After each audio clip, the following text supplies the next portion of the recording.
Баасан гарагт 1 унц алт 8.2%, мөнгө 25.5%-аар өнөж хагдлаа. Өнөөдөр Монгол улсад Түмэн эрхийн үндэсний комисс байгуулагдсны 25 жилийн ойр тохиож байна. Тайваны эдийн засаг 4-р улиралд 12.68%-аар өслөө. Индонезийн санхүүгийн зохицуулах хороо болон хөрөнгийн биржийн удирдлагууд хөзөрлөө.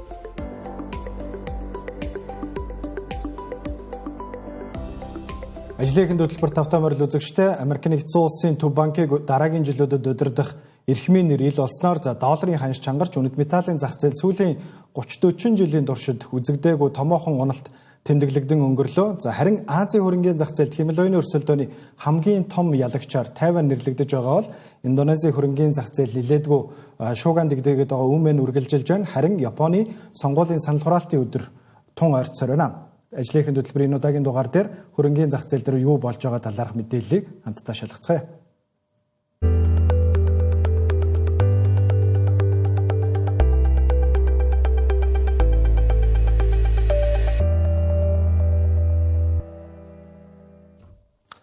Тэгэхээр үзэгчтэй ажлынхын хөтөлбөрийн эхний хэсэгт өнгөрсөн баасан гарагт үнэт металлын зах зээл дээр юу болоод өнгөрөө гэдэг талаар илүү дэлгэрэнгүй ярилцуулна. Яагаад вэ гэхээр Америкийн нэгдсэн улсын ерөнхийлөгч Дональд Трамп Улаанбаатарын цагаар баасан гарагийн орой Америкийн нэгдсэн улсын Төв банкны дараагийн ерөнхийлөгчөөр Кевин Вор шиг нэр дэвшүүлж байгаагаа зарласнаар үнэт металлын ханш огцом унаад байгаа. Төв банкны хараат бус байдалд эргэзэж байсан хөрөнгө оруулагчдын айдас намжиж долларын ханш чангарч алтны ханш 8.2%-аар мөнгөний ханш 25.5%-аар унаж хагдлаа. Энэ бол сүүлийн 30-40 жилийн дотор үнэт металлын зах зээл дээр болоогүй маш том уналтаа гэж бол хөрөнгө оруулагчид болон шинжээчид дүгнэж байгаа. Гэхдээ хөрөнгийн зах зээл дээр алт бол тогтвортой байдлын бэлэг тэмдэг байдаг. Гэвч баасан гарагийн хөдөлгөөнийг харахад бол ерөөсөө тийм тогтвортой байдал бол ажиглагдсангүй шүү дээ, тий. Бараг ёроолгүй юм шиг унлаа гэж хөрөнгө оруулагчид бол ярьж байна. Тэгэхээр баасан гарагт яг юу болоод өнгөрөв? Тэгэхээр хөрөнгө оруулагчид ерөнхийдөө холбооны нөөцийн сангийн тэргүүнийг хинээр сонгох вэ гэдгээс хамаарч бол хөрөнгө оруулалтын тэрхүү шийдвэрүүдээ ерөнхийдөө гаргасан гэж харагдаж байна. Мэдээж Кевин Воршийн хувьд бол Америкийн нэгдсэн улсын холбооны нөөцийн сангийн тэргүүн болох юм бол тэр хүн яг ямар бодлого хэрэгжүүлдэг вэ? Ямар бодлого нь урд нь илүү их төлхөө анхаарчсан бэ гэдгээс бол хамаарл байна гэж ойлгож болно. Кевин Воршийн хувьд бол Бен Бернанкегийн үед бол яг тэрхүү 2008 оны санхүүгийн хямралын үед бол яг инфляцийг өндөр байлгахгүй гэдэг дээр хамгийн том арга хэмжээнүүдийг авч хэрэгжүүлж исэн.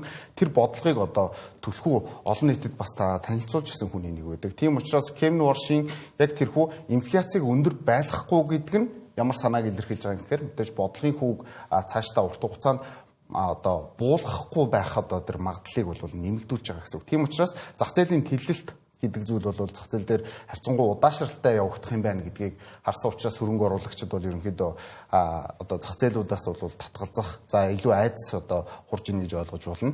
Мэдээж бидний урдны нэвтрүүлгүүдээр ярьж исэн энэхүү металлургийн салбарын өсөлт бол нэг талдаа бол хэд гурттай байсан нь бол тэрхүү салбарыг илүү хөөстэй байсан гэдгийг бол харуулж байна. Ингээд зах зээлийн тэлэлт явагдах боломж нь хомс болсноор бол зах зээл дээр бол энэхүү томхон уналтууд орж ийн гэж бол харж байна. Энэ зөвхөн ганцхан алт мөнгөний тухай биш те бүх бусад хөрөнгө оруулалтын айсаадууд дээр бол ажиглагдж байгаа ийм нөхцөл болж байна гэж харж байна. Бас зарим шинжээчдийн бол үзэж байгаагаар бас энэ баасан гарагийн уналт бол ер нь бол Азийн цагаас эхэлсэн гэж харагдаж байгаа тийм. Бидэд яг баасан гарагийнхаа хөтөлбөрийг дууссаны дараачаар бол ер нь Азийн зах зээл дээр нэлээдгүй том хөдөлгөөнүүд бол ялангуяа үнэт металлын зах зээл дээр гарч эхэлсэн шүү дээ. Яг Хятадын хөрөнгө оруулагчид бол ер нь Шанхай арилжаа нэгтгэд бол өөрсдийнхөө ашгаа авч эхлээд тэгээд энэхүү уналт бол эхэлсэн гэж мэдэгдэж байгаа. Тэгэхээр эндээс бас нэг зүйл хөрөнгө оруулагчдын айгүй их сонирхлыг татж байгаа нь яг Америкийн нэгдсэн улсын ерөнхийлөгч Дональд Трамп дээр хэрэгжүүлэх гээд байгаа мөнгөний зөөлөн бодлогыг Кевин Ворш хэрэгжүүлэх үү? Энэ дээр ер нь ямар хүлээлт байна? Кевин Ворш өмнө нь бас ямар бодлогоодыг бас баримталдаг байсан юм бол? Кевин Ворш түрүүн бас дурдсанчлаа ер нь бол 2008 онд бол инфляцийн эсрэг бол хамгийн түрүүнд асуудлыг тавьж исэн. Инфляц өндөр байхгүй байх юм бол эдийн засаг бол доктортой явандаа урт хугацаанд доктортой байна гэж үздэг ийм ирхэн байгаа. Түүнээс гадна Төв банкны хэрэгжүүлдэг quantitative easing хөтөлбөр байдаг. Энэ юу юм гэхээр ерөнхийдөө Төв банк бол өөр дээр тодорхой хэмжээний бас өрүүдийг худалдаж авах энэ асуудал байдаг. Тэгэхээр Kevin Walsh-ийн хувьд бол яг энэ quantitative easing хөтөлбөрийн нэлээд эсрэг байдаг ирхэм. За тийм учраас бол зах зээл бол нэлээд болгоомжлолтой болж байгаа шүү байна. За нөгөөтэйгүр бол үгдээ одоо цаашдаа урт хугацаанд бол одоо засгийн газар зах зээлийн зөөлөн одоо мөнгөний бодлого руу шилжүүлэх одоо тэр шаардлагыг бол тавьж байгаа. За тэгэхээр ер нь бол зах зээл дээр яг сошиал сувгуудаар бол хүмүүс бол хоёр хуваагдчихад байгаа. Kevin Walsh-ыг нэг талдаа Трампын хүн гэж одоо тодорхойлоодсэн тийм.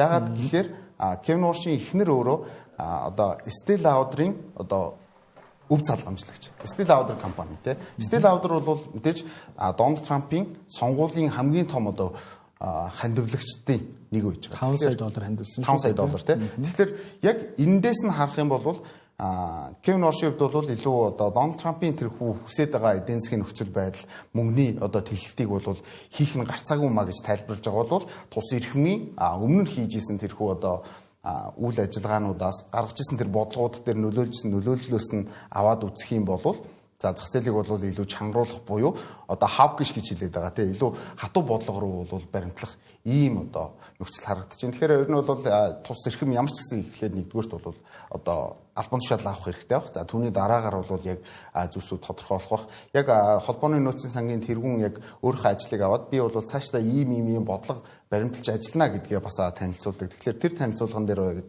ямархуу одоо үг үйлдэлүүд гарах нь тэрнээс бол хамаараад хөрөнгөний зах зээл дээр нэлээд савлгаа үүсэх болов уу гэж бол иймэрхүү хүлээлттэй харж байна гэсэн.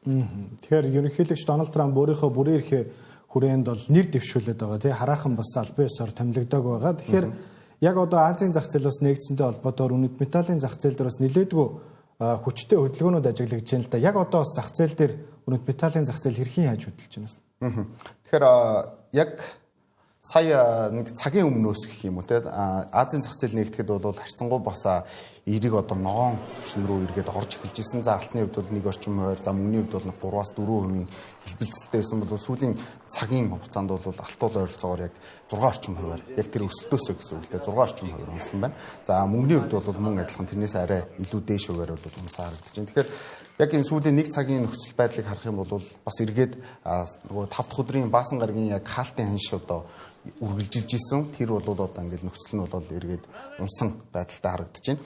За үүнээс улбаалаад бол Азийн зах зээлүүд бас фьючерс зах зээлүүд дээр нэлээд хасах одоо дүүний дүнд бол эхэлж явах шиг байна. Тэгэхээр энэ өөрөө хэр урт хугацаанд үргэлжлэх вэ гэдэг бол яг хөрөнгөний зах зээл дээр бол нэлээд сонирхолтой байна. Тэгэхээр ямар ч нэг эхний ээлжинд бол хэрвээ урт хугацаанд өснө гэж үзэх юм бол тогтох ёстой. Тэгэхээр энэ тогтолтоо яг ямархуу мэдээллүүдээс ч гэдэг юм эсвэл ямар нөхцлөөр одоо бүртгэхийг бол одоохондоо бол хэлэхэд бол маш эрт болчлоо. Яагаад тэгэхээр энэ одоо зарлалтууд асар хүчтэй байгаад байна. За ялангуяа нөгөө хямдхан байхад нь худалдаж аваад ашиг болж байгаа эрхмүүд буюу фиксд хийнэ гэж хэлдэг. Тэгэхээр энэ нөхцөл бол нэлээд өндөр байгаа учраас одоо бол ямар ч гэсэн уналт бол үргэлжилсэн ийм нөхцөл харагдаж байна. Тэгэхээр яг энэ баасан гарагийн үнэт металлын зах зээл дээр болж өнгөрсөн яг энэ уналтын гол шалтгаан болоод байгаа энэ эрхэм болох Kevin Walsh гэж юу нэг ямар юм бэ? Тэр хүний бас намтартаа танилццгаая тий. За тэгээ маш товшин танилцъя. Сая нё ер нь нэлээд түүний талаар бас дурдчих шиг боллоо. За ер нь бол одоо энэ оны 5 дугаар сард бүрэн эрхийн хугацаанд дуусж байгаа Жером Паулыг орлон ажиллана. За тэгэхээр түүний хувьд бол одоо 55 настай 1970 онд төрсөн. За боловсролын хувьд гэвэл Стэнфордын их сургуулийг төрийн бодлогоор төгсөж Харвардын хуулийн сургуульд докторийн зэрэг хамгаалсан юм хүн байгаа.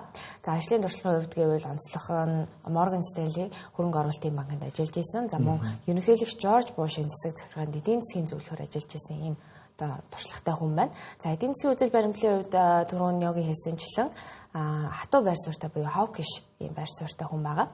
За тэгээд сүүлийн үед бол тэрээр Трампын эдийн засгийн бодлоготой илүү нийцэж хүүг бууруулах, төрийн зохицуултыг багасгах тал дээр илүү дуугарч байгаа. За улс төрийн холбооны хувьд бол Трамптай нэлээд ойр харилцаатай буюу түүний хадам аав дөрөв хэлсэнчлэн Estée Lauder-ын одоо өв залгамжлагч Рональд Лаудер гэдэг хүн байгаа. Энэ хүн бол Трампын аюул олон жил найзалж байгаа юм хүн байгаа. За түрүү хэлсэнчлэн сонгуулийн хамгийн том хандивлагч. За Трамп түүнийг ухаалаг хүчтэй яг л удирдагч хүний дөрхтэй гэж бас үнэлж хэлж ирсэн удаатай. За ер нь цаашдын хүлээлт юу байх вэ гэхээр Сенат үнийг баталвал за Walsh Америкийн нэгдсэн улсын мөнгөний бодлогын шин шатанд гаргаж холбооны нөөцийн сангийн үйл ажиллагааг цагаан ордонд илүү нягт уялдуулах магадaltaй гэж шинжээчид үзэж байгаа. Тэгэхээр үнэт металлын зах зээл дээр ер нь арилжаа хийдэг за мөн хөрөнгө оруулалтын сангийн мэрэгжилтүүд бас цочирсан байдалтайгаар энэ үйл явдлыг бол нэлээд хүлээж авлаа шүү дээ тий. Бас сүүлийн 30-40 жилийн дотор тохиогоогүй том уналтууд бол тохиолоо. Тэгэхээр ер нь зах зээл цаашаага яах бол нэлээдгүй айцтай бас энэ 7 хоногийг эхлүүлж байна тий. Тэгэхээр одоо ингээд нөхцөлийг харахаар ер нь бол хөрөнгө оруулалтын салбараас мөнгө урсгал ерөнхийдөө гарч явж гин гэж ойлгож болно. Тэгэхээр гараад дараагийн энэ мөнгө урсгал хаана очих вэ гэдэг нь маш сонирхолтой байдаг. Тэгэхээр яг одоогийн байдлаар бол тэр салбар руу орж ийн ч гэдэг юм уу, энэ салбарын өсөлтүүд байгаа учраас ийшээ орох магадaltaй байна гэж хэлэхэд харьцангуй эрт байгаа даа. За яагаад тэгж хэлж ийм гэхээр ер нь бол хөрөнгөний зах зээлээс гарсан мөнгө урсгал хаашаа орох сонирхол өндөр байдаг вэ гэхээр бондын зах зээл рүү орох сонирхол өндөр байдаг.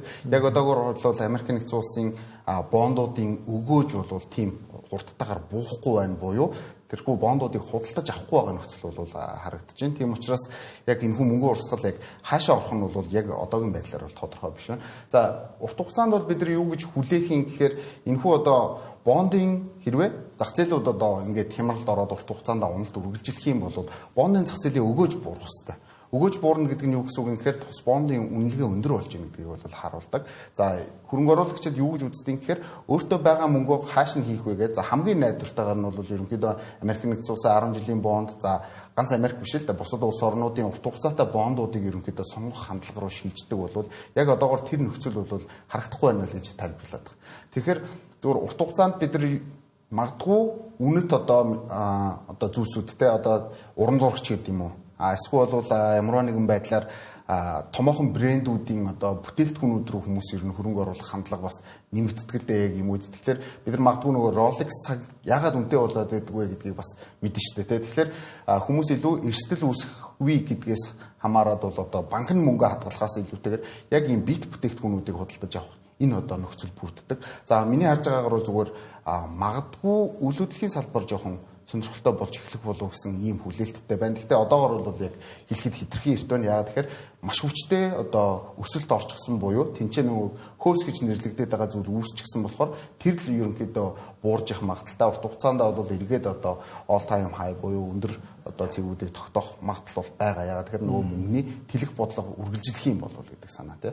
Тэгэхээр Kevin Walsh бол гарч ирээд яг ямар хуу бодлого баримтлах вэ гэдэг нь бол зах зээл дээр маш сонирхолтой чухал байна гэсэн. За нөгөө талаас мэдээж Америк нэгдсэн улсын төв банкны зүгээс мөнгөний хатуу бодлогыг бас баримтлаад эхлэвэл долларын ханш чангарна гэсэн үг шүү дээ. Тэгэхээр долларын ханш чангарах нь бас үнэт металлын зах зээл дээр бас бусад улсуудын хөрөнгийн одоо хөрөнгө оруулалтын сангууд үнэт металлыг худалдаж авахд илүү төвөгтэй, илүү үнэтэй болно гэсэн үг тийм.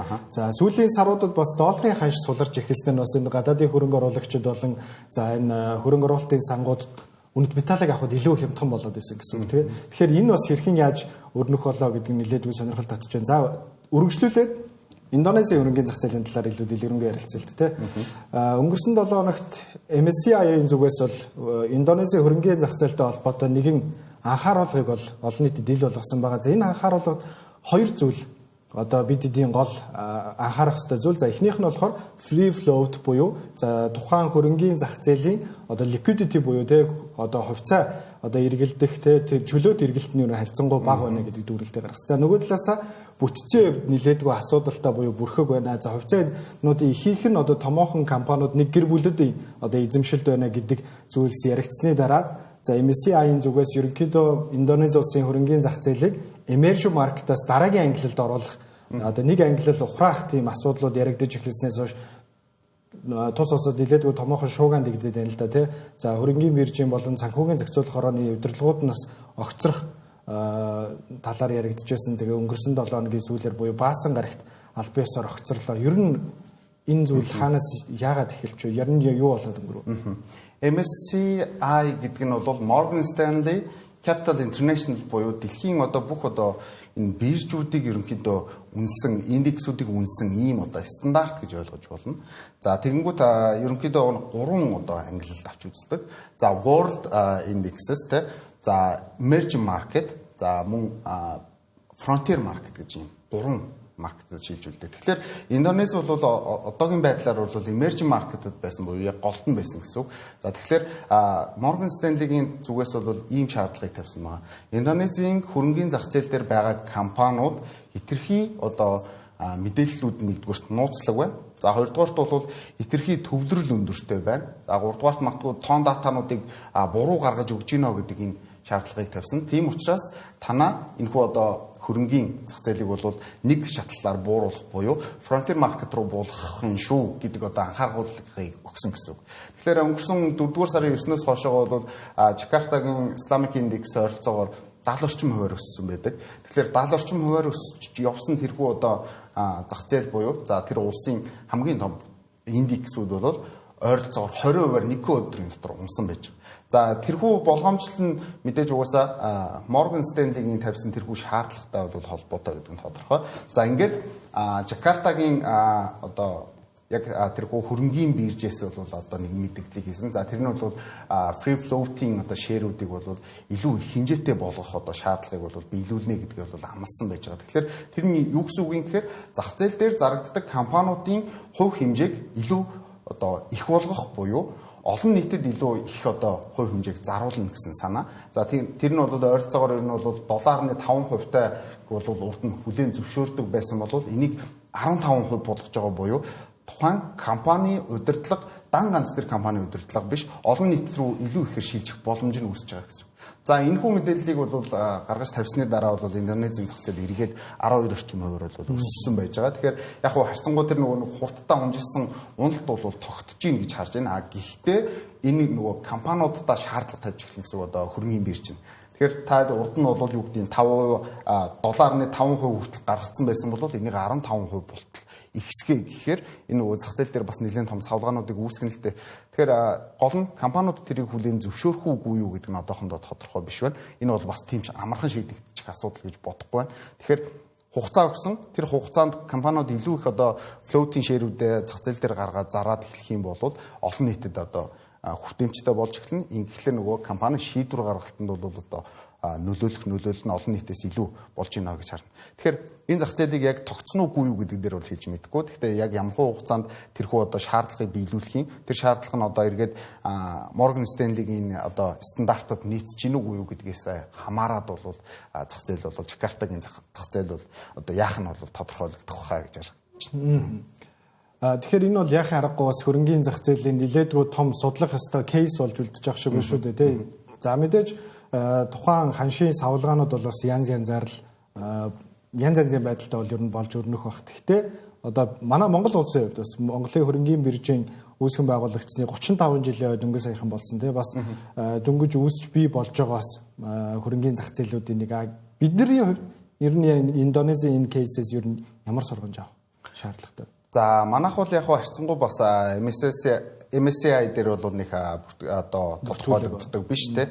Тэгэхээр манад бол яг энэхүү зүйл бол одоо шууд ийм дарамт орж ирэх нь бол харьцангуй бага. Гэхдээ бидэрт ямар асуудал байгаа юм гэхээр дотоодын компаниуд дээр байгаа тэрхүү хөрөнгийн төвлөрөл хит өндөр байгаа гэдэг нь бол ялтчгүй үнэн байдаг. За бусад одоо нөгөө хөгжсөн зах зээлүүдтэй харьцуулахад бол харьцангуй бас төвлөрөл өндөр байгаа. Тэгэхээр энийг бол илүү бас тархаах, тараан байршуулах дээр бол бодлого баримтлах нь бол зүйтэй. Ингэж нөгөө урт хугацааны хөрөнгийн зах зээлийн хөгжил гэдэг зүйл бол яригдана. Нэгдүгээрт, хоёрдугаарт гадаадын хөрөнгө оруулалтын одоо шийдвэр бол бас яг энэхүү тархаан байршуулалтаас бол хамааралтай байдаг. Тийм учраас бас нэгэн хүчин зүйл нь бол энэ байж болно. Тэгэхээр бид нар ч гэсэн цаашдаа урт хугацаанд бол ер нь өөрсдийнхөө компаниудыг илүү задлах те олон хүмүүст бас юг хөрөнгө оруулалтыг хүргэх одоо тэр одоо бодлогуудыг баримтлах нь бол илүү одоо юутай одоо зах зээлийг бол өсгөх боломж бол нэмэгдэнэ. За IDX-ийн хувьд бол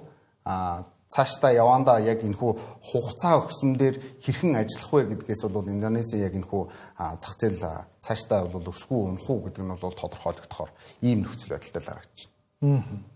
Тэгэхээр Индонезийн зах зээл дээр бас өнгөрсөн 7 хоногт нэлээдгүй бас хөрөнгө оруулагчид болон дэлхийн нийтийн анхаарлыг татсан ийм том үйл явдал болж өнгөрлөө.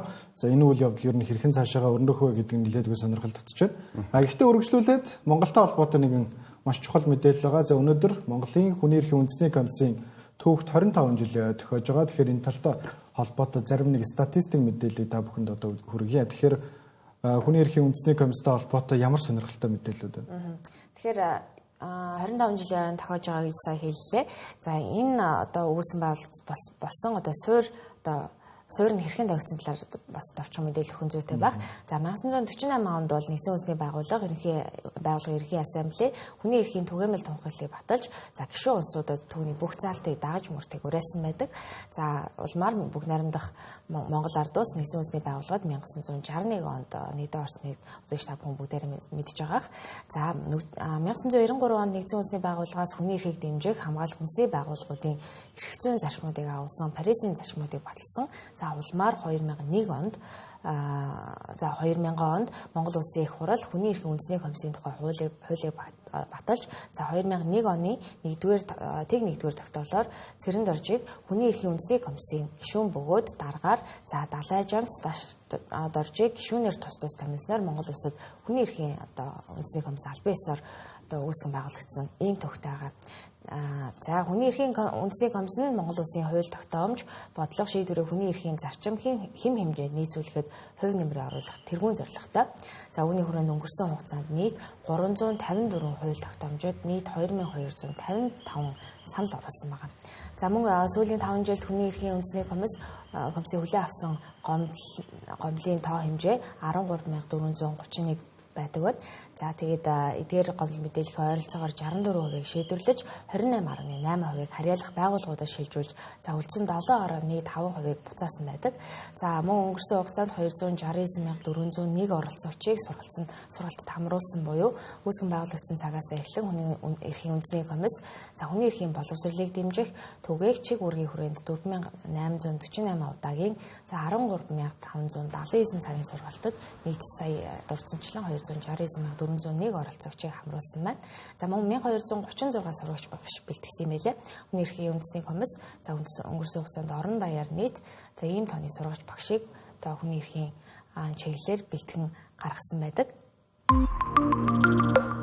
Монголын дотоодод болж байгаа бас чухал эдийн засаг болон санхүүгийн салбартай холбоотой мэдээллүүдийг хүргэе. За хамгийн ихний мэдээлэл Монгол банк ер нь энэ жилдээ бас мөнгөний хатуу бодлогоос үргэлжлүүлэх төлөвтэй байгаа тийм. Саяхан бас банк бус санхүүгийн зээлийн өр орлогын харьцааг 60 бэстийг 55 болгон бууруулсан байгаа. За мөн хэрэглээний зээлийн өр орлогын харьцааг 50 бэстийг 45 болгон бууруулсан байгаа. За энэ үүнээс гадна банкнуудын заавал байлгах ёстой хөрөнгийн хэмжээг бас нэмэгдүүлсэн байгаа тийм. Тэгэхээр ер нь төв банк мөнгөний бодлого хатуу бодлого баримтлана гэдэг нь эдийн засагт ямар нөлөө авчрах вэ? За тэгэхээр төв банкны яг энэхүү баримталж байгаа бодлого нь юунд нөлөөлөх гэж байгаа вэ гэдэг хамгийн гол асуудал. За тэр бол мэдээж улсын инфляцийн асуудал дээр бол хамгийн том нөлөөлөлтэй. За Монгол улсын инфляц бол сүүлийн бас 1 жилийн хугацаанд буюу 2025 оныг харах юм бол харьцангуй бас хурдтайгаар өсөөд байсан ийм нөхцөл байгаа л да. Тэгэхээр яг 10, 11, 12 дугаар сард бол Монголд бол инфляцийн нөхцөл бол эргээд буурч эхэллээ. За тэрийг бол бид нар 9.2-оос доошо 7.5 болтлуусныг бол тоон дата мэдээллүүдээс харж болно.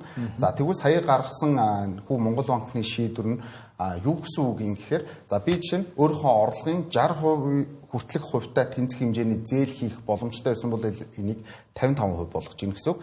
За хэрэглээний зээл нь бол 45% болтлоо буурж ийн гэсэн үг. Тэгэхээр би зээл авах нь багасах юм бол миний зарцуулалт илүү багасна. За магадгүй бизнесийн байгууллагууд дээр бол энэхүү нөхцөл нь яаж буудыг гэхээр бизнесээ илүү өргөжүүлэхийн тулд одоо зээл авдаг тэрхүү зээл нь бол одоо бага хэмжээтэй болж байна гэсэн. Тэгэхээр энийг бол одоо мөнгөний хатуу бодлого гэж хэлдэг. За төв банкнаас бол илүү мөнгөний хатуу бодлогыг бас хэд хэдэн одоо арга хэрэгслээр бол одоо баримталж эхэлдэг одоо баримталдаг нөлөөлдөг гэсэн. За нэгдүгüүрт бол мөнгөний бодлого буюу одоо хүүгийн асуудлаар бол байгаа. За хоёрдугаарт бол бидний өнөөдрийн энэхүү ярьж байгаа өр орлогын харьцаагаар бол одоо бас баримтлан. За гуравдугаарт бол одоо яг тэрхүү мөнгөний бодлого дээр суурлаад өр орлогын харьцаа болон за банкнуудын заавал байлгах нөөцөөр бас нөлөөлдөг. Тэгэхээр заавал байлгах нөөцийг нэмэгдүүлнэ гэдэг нь юу хэлээд байгаа юм гэхээр 14 одоо төгрөгийн хадгаламж бол одоо 14% ерөнхийдөө банк бол хадгална гэсэн үг. За тэр юу гэсэн үг юм гэхээр одоо банкн дээр нэг хүн сая төгрөг авчираад хадгалах юм бол 14% буюу одоо 140 мянгаыг нь бол хадгалах юм шаардлага үүсэж байна гэсэн үг. За нөгөө талдаа валютаар бол 19%. За энэ бол маш өндөр болж байна гэсэн үг. Өндөр болж байгаа гэдэг нь бол эдийн засгийн эрсдэл байх магадaltaй. За эргээд зах зээл рүү зээл болгож гарч байгаа одоо хэмжээ нь бол багасж байгааг илтгэж байгаа. Тийм учраас ер нь бол зах зээл рүү гаргаж байгаа энэ хүү хэмжээг бол багасгах гэдэг нь мөнгөний хатуу бодлого одоо хэрэгжиж байгаа гэдгийг л одоо баталж чинь гэсэн үг. За үүн дээр яг зүгээр нэг зүйлийг нэмээд хэлэхэд бол инфляцийг бууруулахтай холбоотойгоор бол энэ үйл ажиллагаа хийж байгааг бол аягүй сайн ойлгож байна. За Монгол улс 2027 гэхэд 5 дээр нэмэх хасах одоо 2 буюу 3-аас 7% инфляцтай байна гэсэн зорилт байгаа. Тэрхүү зорилтынхаа хүрээнд бол энэхүү алхмуудыг бол хийж байгаа гэдгийг бол бид ойлгох хэрэгтэй. Гэхдээ үүний хажуугаар засгийн газрын зарцуулалт гэдэг зүйлийг бол бага байлгаснараа илүү инфляцийг бол бага түвшинд байлгана гэдгийг бол бас эдийн засгчид нэлээд анхааруулдаг байгаа. Тэгэхгүй бол нэг талдаа засгийн газрын зарцуулалт их байгаад илүү хэрэглэгчид зарцуулалт багасаад байх юм бол энэ яг инфляцийг хязгаарч чадахгүй гэдэг дээр бол эдийн засгчид нэлээд байр суурьдаг. Тэгэхээр маш сайхан дэлгэрэнгүй тайлбар байлаа. Тэгэхээр өргөжлүүлээд бас макро эдийн засаг дээр нэлээдгүй том өөрчлөлт авчирхуйц хуулийн хэрэгжилт бол 2027 оны 1-р сарын 1-ээс хэрэгжиж эхлэхээр болсон байгаа. За энэ бол мэдээж татварын багц хууль байгаа. Тэгэхээр татварын багц хуультай холбоотой мэдээлэлээс үргэлжлүүлээд байна тийм.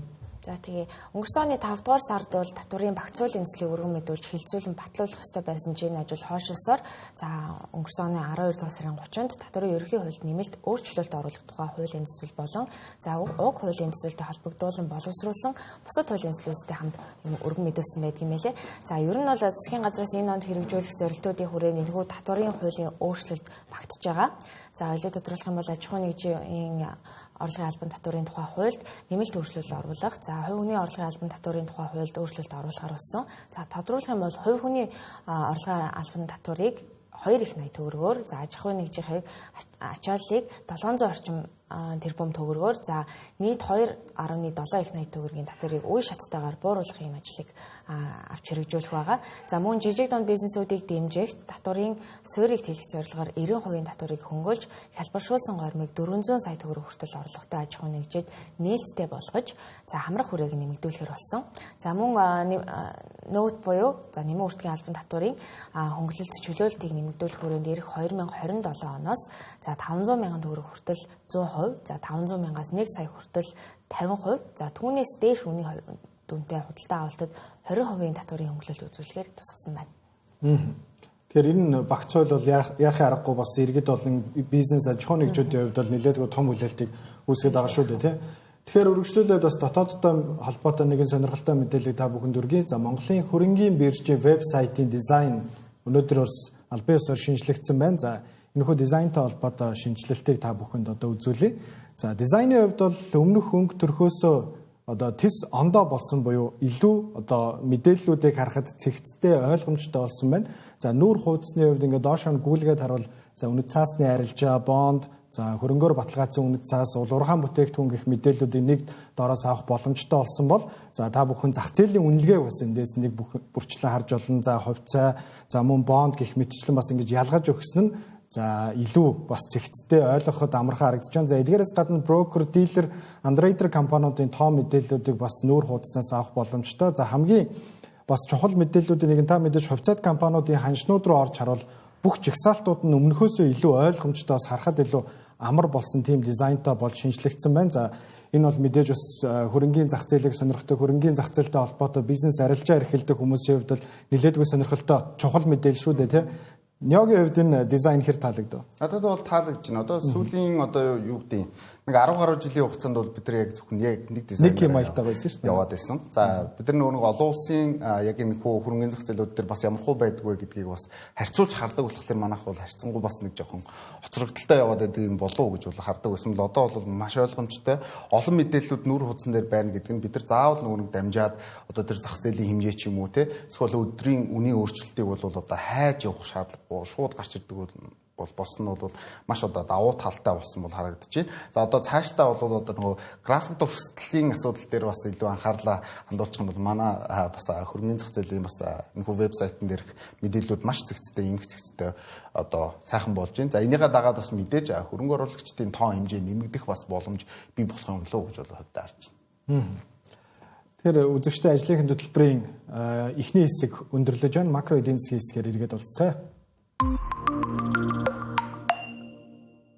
Тэгэхээр өнгөрсөн 7 хоногт Тайваны эдийн засгийн тайлан танилцуулагдсан байгаа. За Тайваны статистикийн орооноос баасан гарагт за гаргасан мэдээллийн дагуу тус улсын дотоодын нийт бүтээгдэхүүн 4-р улиралд 12.6% өссөн нь за сүүлийн 40 жилийн хамгийн өндөр өсөлт байлаа. Харин жилийн дүнгээр за 8.6% өссөн байна. За энэ нь арилжаалчдад болон за эдийн засагчдын бас тооцоолж байсан, таамаглаж байсан 7.5% өсөлтөөс нэлээдгүй өндөр байж бас Тайваны эдийн засагт бол нэлээдгүй том ахицууд гарсан үзүүлэлтүүдийг бол танилцууллаа. За энэ нь юутай холбоотой вэ гэхээр химэл оюуны тесрэлттэй холбоотой. Мэдээж Тайван улсад бол химэл оюуны хамгийн том одоо хэрэгцээд бүтээгдэхүүнүүдийн нэг болоод байгаа чипний томоохон компаниудаг. За TSMC компанийн хувьд бол яг одоогийн байдлаар дэлхийн хамгийн дэвшилтэд хамгийн том одоо чипний үйлдвэр гэдгээр бол алдарсан байгаа. За хамгийн сүүлийн мэдээлэлээр TSMC компанийн хувьд бол 2026 он гэхэд 56 тэрбум долларыг нэмэгдүүл хөрөнгө оруулалтын. За үүнээс гадна Америк нэгдсэн улс болон Тайваны хоорондоо судалгааны тарифыг бууруулах гэрээг байгуулсан байгаа. За үүнтэй холбоотойгоор Тайваны зүгээс Америк нэгдсэн улсад за дараагийн жилүүдэд 500 тэрбум долларын хөрөнгө оруулалт оруулна гэдгийг бол зарласан байгаа тийм. Тэгэхээр Тайваны эдийн засгийн үзүүлэлт бас маш өндөр танилцуулагдлаа. Эндээс бид нар бас юуг харж болохоор мэдээж химэл оюуны гол нөлөөлөл яваад шүү дээ одоо хүртэл тийм. Тэгж байна. Тэгэхээр Тайваны яг уу зүгээр GDP буюу дотоодын нийт бүтээгдэхүүнийг удирдлаар нь авч үзэх юм бол 2024 оны 4-р удирлаас ерөнхийдөө бол яг уу мэдгэдэггүйц өсөж ирсэн. За тухайн үед бол тэг 105%-аар өсөж исэн буюу за ерөнхийдөө л нэг төвшөндөө байсан гэсэн үг тийм. Энэ бол одоо эдийн засгаар бол баг нэг төвшин дээр байгааг бол одоо тийм маш муу сөрөг үзүүлэлт гэдгээр нь бол одоо үздэг. За гэтэл бол 2025 он гарснаар бол бас харьцангуй Q1, Q2-ууд дээр удирлууд эхний удирлууд дээр бол энэхүү өсөлтүүд мэдэгдэж ирсэн. За ингээд 3 дугаар удирлыг харах юм бол 25 оны 3 дугаар удирлыг харах юм бол 111%-аар өссөн нөхцөлийг бол харж болно.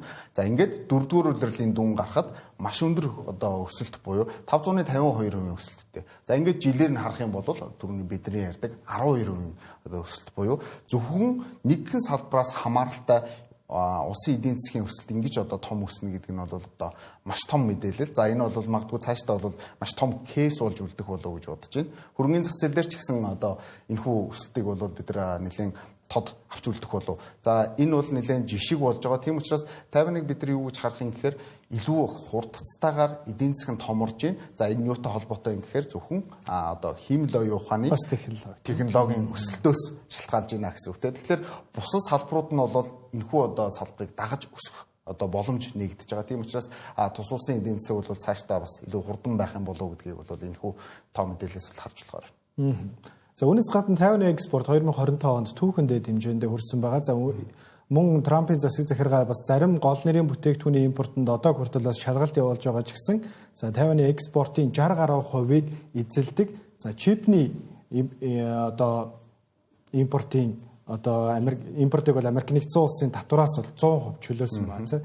За үүний үр дүнд бол Тайван Америк нэгдсэн улстай хийх худалдааны ашиг бол өнгөрсөн жил 150 тэрбум долларт бол хүрсэн байна. За өмнөх жил бол 64.7 тэрбум доллар байсан байна. Тэгэхээр тус хоёр улсын бас худалдааны эргэлт бол 2 дахин нэмэгдсэн байна. За энэ нь мэдээж технологийн салбарт үүсэж байгаа чипний хомсдолтой холбоотой тийм. Үүнээс гадна TSMC гэдэг компани хамгийн өндөр дэвшилтэт технологиудыг одоо хүртэл эзэмшиж байгаа. TSMC-гийн 2 болон 3 нанометртэй хагас дамжуулагчтай чипнүүдийг за одоо зөвхөн химэл оюуны технологи гэхээс илүүтэйгээр за бусад одоо ухаалаг гар утас, лаптоп гэх мэтчлэн өндөр одоо тооцооллын хүчин чадал шаардсан технологиудад ашиглаж байгаа учраас эрэлт бол одоо хүртэл буурахгүй байна. Улам бүр нэмэгдэх хандлагатай байна. Тэгэхээр 2026 оны бас эдийн засгийн төлөв байдлуудын хувьд бас JP Morgan болон Дэлхийн банкнаас бас Тайваны эдийн засгийн төлөвүүдээ бас нэмэгдүүлсэн тоо мэдээлэлүүд харагдчихлаа. За өргөжлөлүүд Японы зах зээлийн талаар ярилцгаая.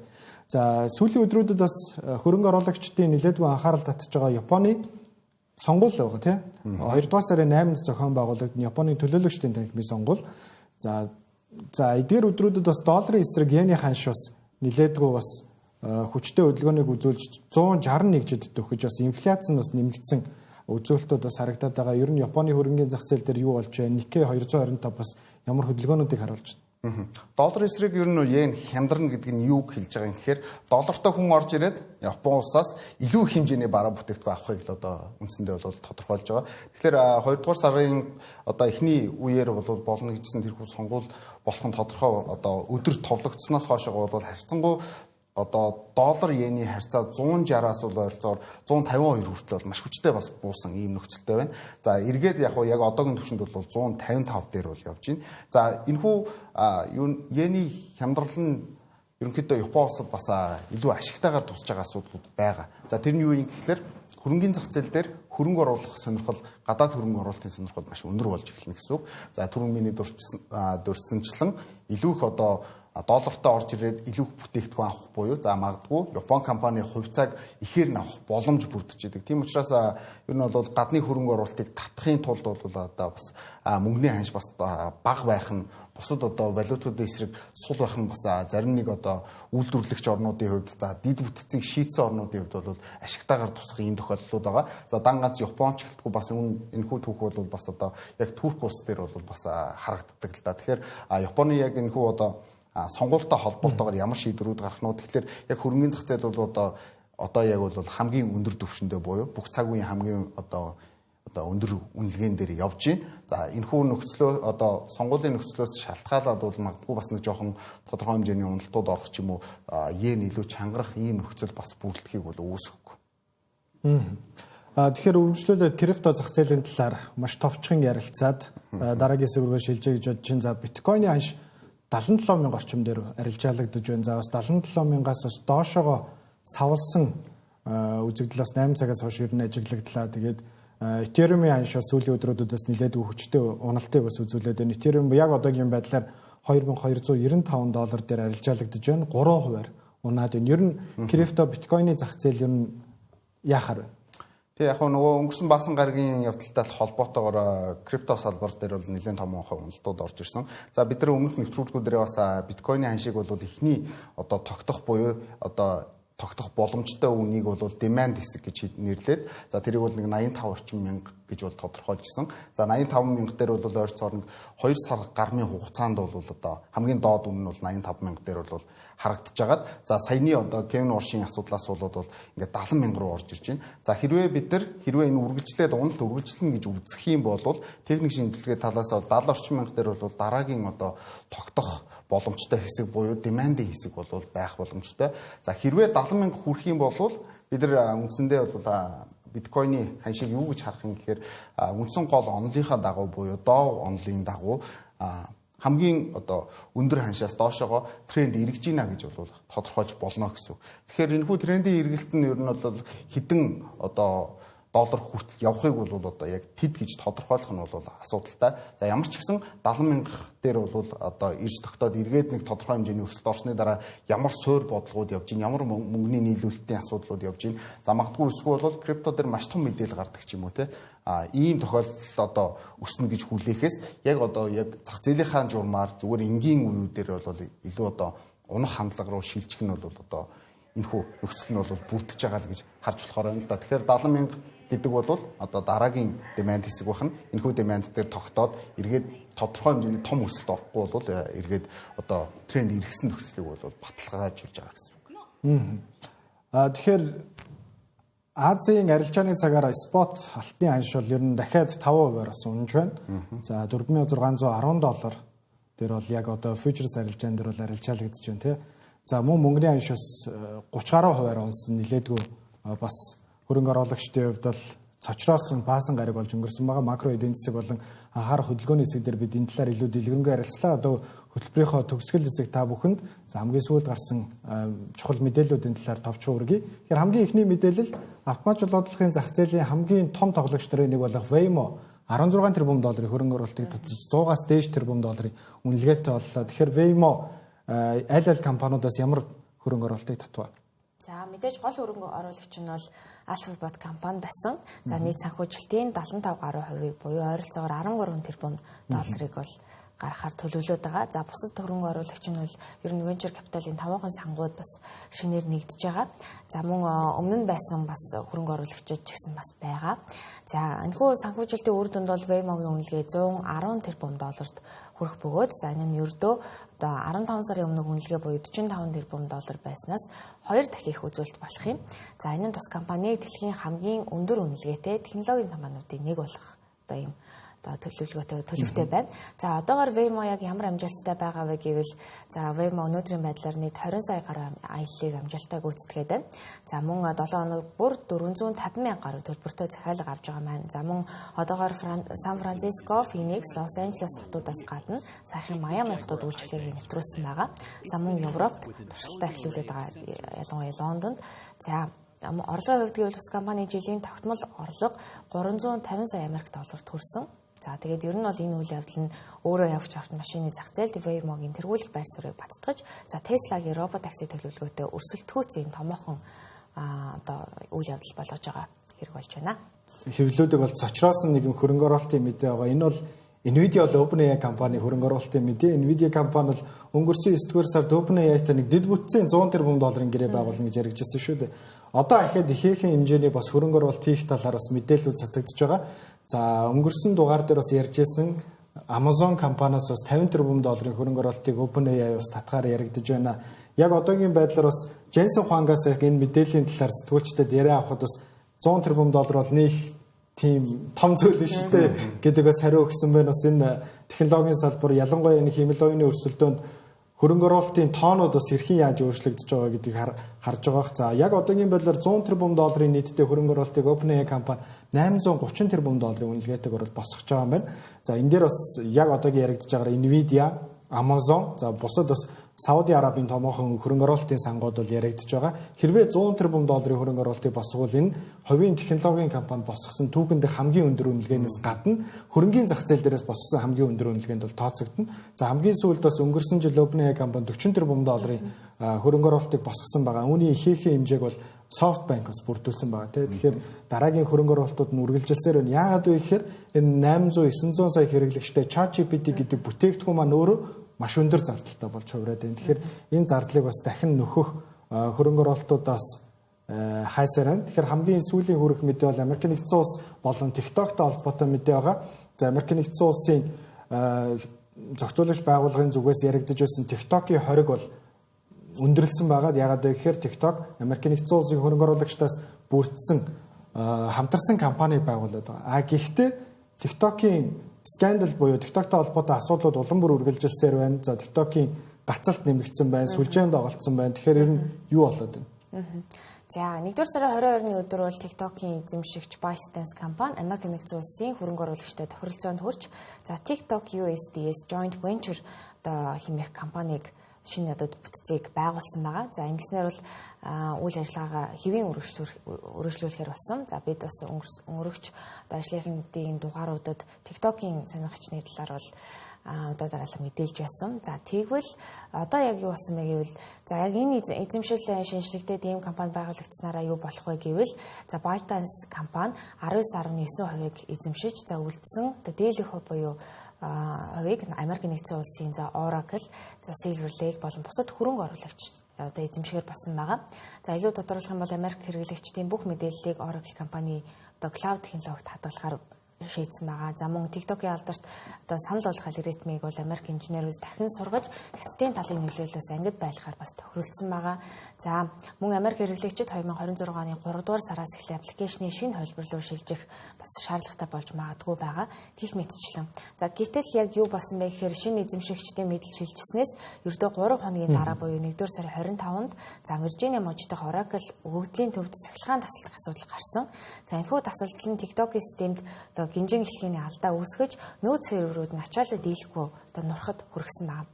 За үүний улмаас бол Америк нэгдсэн улс даяар 35 мянган гаруй хэрэглэгч нэгэн зэрэг одоо апригоо нэвтэрч чадахгүйсэн учраас нэгэн зэрэг юм гомдол илгээсэн гэх юм тооцоо гарсан байлээ. За мөн шинэ эзэмшигчид ажлаа хүлээн авсан эхний өдрүүдээс л хэрэглэгчийн итгэлийг алдахгүйц за ийм техникийн остой садал гаргасны хажуугаар за аппликейшны алгоритмд бас улс төрийн нөлөө үзүүлж байж болзошгүй гэсэн юм маргааныг дагуулад байгаа. За бүр тодруулах юм бол сүүлийн өдрүүдэд Миннеаполис хотод болсон цагаачлалын албаны ажиллагаа буюу ICE ажиллагаа болон одоогийн засаг захиргааг шүүмжилсэн улс төрийн агуулгатай бичлэгүүд маш бага үзэлтэй эсвэл хайлттай илэрцэд огт одоо гарч ирэхгүй байсан байгаа. Гэх мэтчлэн ингээд улс төрийн бас нөлөө байж болзошгүй болсон байгаа. За мэдээж яг TikTok-ийн ийм асуудалтай байх зур өрсөлдөгч апууд бинийг зөвөр суухгүй шинээр бас 2 апууд одоо өөрсдийн бас байр суурийг одоо тодтогод байна. Жишээлбэл AppScroll болон Skylight Social гэсэн ийм аппликейшнууд бол энэ алтан боломжийг алдахгүй ашиглаж байгаа. Үүнээс гадна бас хэдхэн 7 хоногийн өмнө Threads бас мобайлаас хандж байгаа хандлтынхаа тоогоор бас анх удаа Twitter-ийг бас давсан байгаа шүү дээ тий. Сошиал медиатай холбоотой бас өрсөлдөө улам бүр нэмэгцээр нь үзэгчтэй. Тэгэхээр ажлынхын хөтөлбөрийн даваа гарагийн дугаар үгээр өндөрлөж байна. Бид үнэт металлын зах зээл дээр баасан гарагт болж өнгөрсөн томоохон уналтын талаар тайлбарласан бол за Waymo болон Nvidia компани томоохон хөрөнгө оруулалт болон Индонезийн зах зээл дээр болж байгаа хөрөнгийн зах зээлийн нэлээдгүй том шууганы талаар илүү дэлгэрэнгүй тайлбаруудыг та бүхэнд өргөлээ. Үүнээс гадна энэ 7 хоногт хүн төрөлхтөн 50 гаруй жилийн дараа анх удаа сарлуу нисэх гэж байна. Сарлуу нисэх гэж байна. За энэ гайхалтай мөчийн талаар дараагийн хөтөлбөр дээр илүү дэлгэрэнгүй ярилцсан. Энэ удаагийн хөтөлбөр дээр анхаарлаа хандуулсан та бүхэнд баярлалаа.